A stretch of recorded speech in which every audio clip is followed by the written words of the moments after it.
ሰማያዊ የምንለው የሚስጥርና የሰማያዊነት ቀለም ምልክት ነው። ቅድስት ድንግል ማርያም እንግዲህ ሁልጊዜ አብዛኛውን ጊዜ ሰማያዊ ልብስ ለብሳ የምትሳለው ሰማያዊነቷን ወይም ደግሞ ሰማያዊቷን መቅደስ ስለምትወክልና ሚስጥረ ሥጋዌ በእሷ ስለተፈጸመ ነው። በስመ አብ ወወልድ ወመንፈስ ቅዱስ አህዱ አምላክ አሜን። የተወደዳችሁ የልዑል እግዚአብሔር ሰዎች የእናታችን የቅድስት ድንግል ማርያም የአደራ ቃል ኪዳን ልጆች በልዑል እግዚአብሔር ስም ሰላም እላችኋለሁ። እንደምን ቆያችሁ? እንደምን እስከዚህ ሰዓት ደረሳችሁ? አሜን። መመስገን የባህሪው የሆነ አምላካችሁ ልዑል እግዚአብሔር ስሙ የተመሰገነ ይሁን። ዛሬ ይዘንላችሁ የመጣነው ደግሞ ስለ ቅዱሳት ስዕላት ሚስጥራዊ ምልክቶችና ትርጉማቸው ምንድነው የሚለውን ነው። እስከ ቪዲዮ መጨረሻ ድረስ አብራችሁን ቆዩ። በኦርቶዶክሳዊ ትውፊት ስዕል እንግዲህ ዝምተኛው ወንጌል ወይም ደግሞ የአይን መጽሐፍ በመባል የሚታወቁት ቅዱሳት ስዕላት ናቸው። መጽሐፍና ማንበብ የማይችሉ ሰዎች ወይም መጽሐፍና ማንበብ የማይችሉ ምዕመናን ስዕሉን በማየት ብቻ ረቂቅ መለኮታዊ ምስጢር የሚረዱበት ነው። ስለዚህ እነዚህ ቅዱሳት ስዕላት ሲሳሉ ምን ይዘው ይሳላሉ የሚለውን ወደ እናንተ የምናደርስ ይሆናል። እንግዲህ ቅዱሳት ስዕላት ሲሳሉ ያላቸው ገጽታ ምንድነው ከሚለው ስንጀምር የፊት ገጽታ ሚስጥር እንግዲህ ሁለት አይንና አንድ አይን ሆኖ የሚሳል ስዕል አለ። ይህንን ሙሉ ወደ እናንተ እናደርሳለን። እስከ ቪዲዮ መጨረሻ ድረስ አብራችሁን ቆዩ።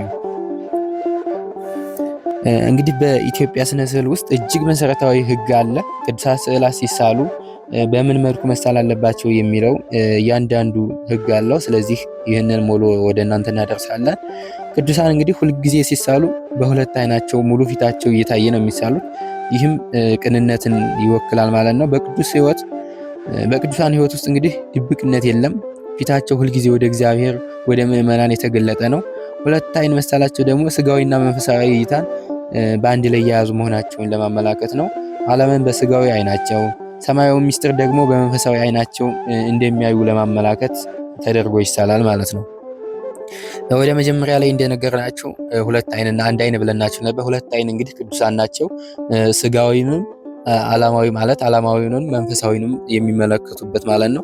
ሁለተኛው ደግሞ ክፉዎች ሰዎች የሚሳሉበት አሳሳል አለ።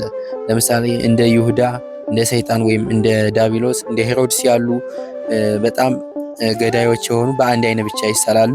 ይህም የሚያመለክተው እንግዲህ ክፉ አይን እንዳላቸው ያሳያል። በተጨማሪም ደግሞ ፊታቸው ከእግዚአብሔር እንዳዞሩ በጨለማ ውስጥ እንዳሉ እይታቸውም እንግዲህ ለዚህ ዓለምና ለዚህ ለሞተ ዓለም ለዓለማዊ ዓለም ብቻ እንደሆነ ያሳያል ማለት ነው። ሁለተኛው ደግሞ የአካል ክፍሎች ተምሳሌት ነው። እንግዲህ በስዕሉ ላይ የሚታዩት የሰውነት ክፍሎች መጠን ዝም ብሎ ሳይሆን ለትምህርት ተለክቶ የሚሳል ነው።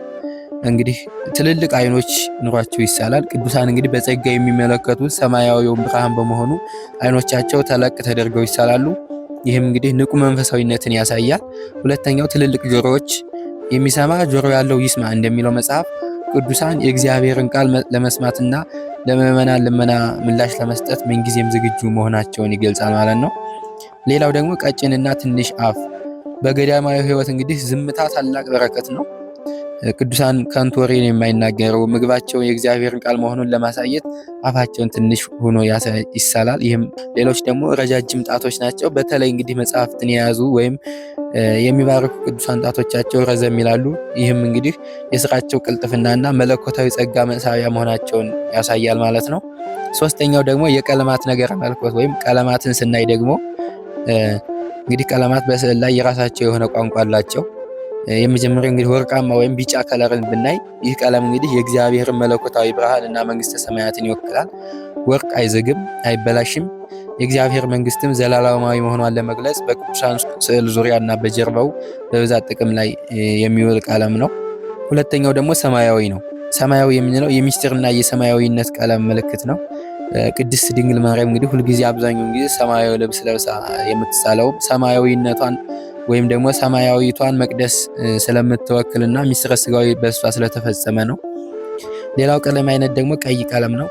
የመስዋዕትነትና የህይወት ቀለም ነው። እንግዲህ ቀይ ቀለም የሰማዕታት ልብስ ወይም ደግሞ በጌታችን ስቅለት ላይ የሚታይ ቀይ ቀለም አብዛኛው በደም የተገኘ ድልን ይወክላል ወይም ያሳያል ማለት ነው።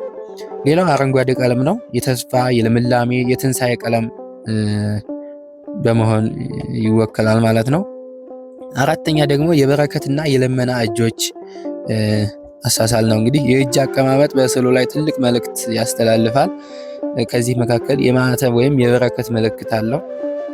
ጌታችን እንግዲህ አይታችሁ እስካሁን የመድኃኔዓለም ስዕል አድኖ በእጅ ጣቱ የመስቀል ምልክት አድርጎ እጅን በማመሳቀል ተስሎታ ያላችሁ። ይህም እንግዲህ የመስቀል ምልክት ነው ማለት ነው።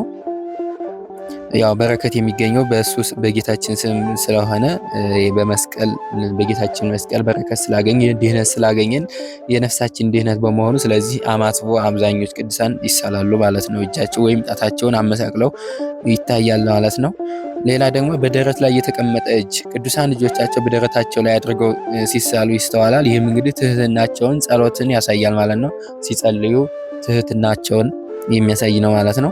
ሌላው ደግሞ የተዘረጉ እጆች እናያለን። ይህም አማላጅነትንና ለዓለም የሚደረግ ምልጃን ያመላክታል ማለት ነው። ቅዱሳን እጆቻቸውን ሲዘረጉ ያው አሁን ለምሳሌ አቡነ ገብረ መንፈስ ቅዱስን ስታዩት ለኢትዮጵያ ሰዎች ማርልኝ ብሎ የጸለየውን ጸሎት እንደዛ አማላጅነታቸውን የሚገልጽ ነው ማለት ነው።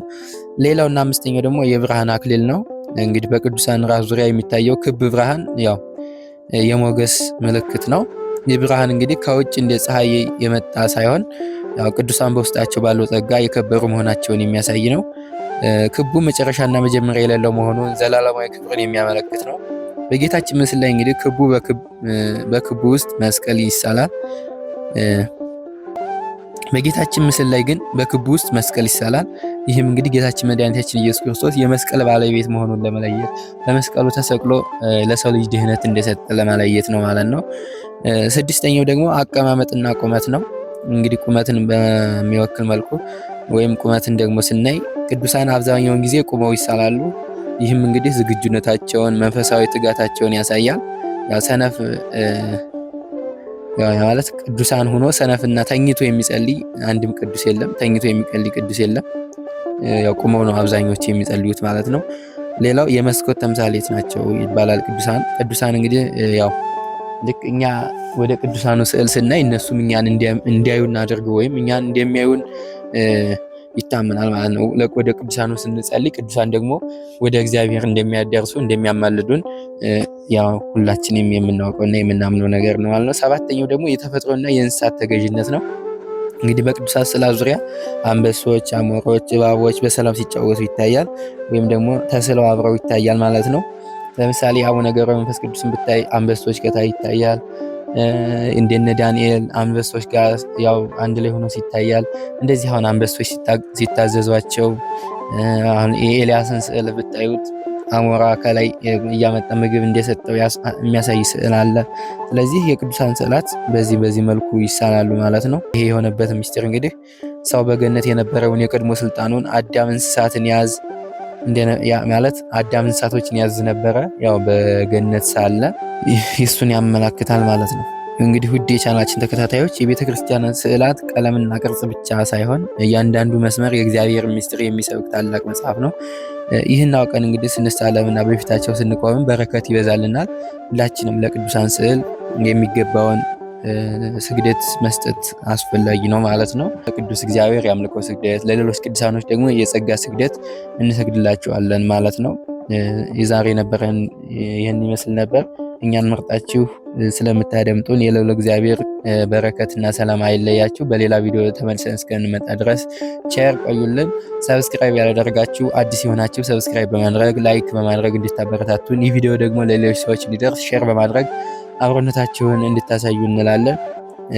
ቸር ቆዩልን።